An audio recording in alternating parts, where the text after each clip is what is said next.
This is the Lone Creator YouTube. We hope this video helps. In this video, I will explain how to get back Excel sheets. First, ensure AutoRecover is enabled in your Excel options. This feature automatically saves your work at regular intervals, like every 5 minutes, preventing significant data loss. If Excel crashes, you can often find a recovered version of your file when you reopen the application. This simple setting is your first line of defense against losing progress. If you closed Excel without saving, don't panic. Open Excel, go to the File tab, and then click Open. At the very bottom of the Recent Workbooks list, you'll see an option to recover unsaved workbooks.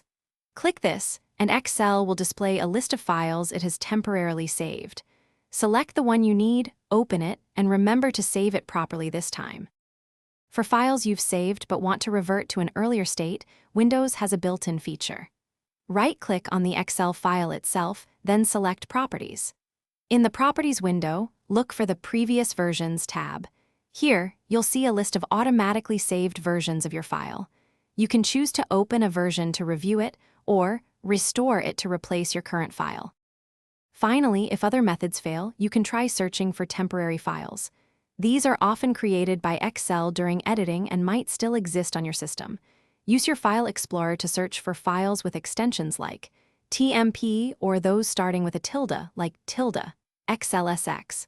Sometimes, renaming these files to a proper XLSX extension can recover your data. Also, remember to check the description for a link to grab Little Trees, Black Ice, and other great deals. Thanks for watching. Consider subscribing if we helped you.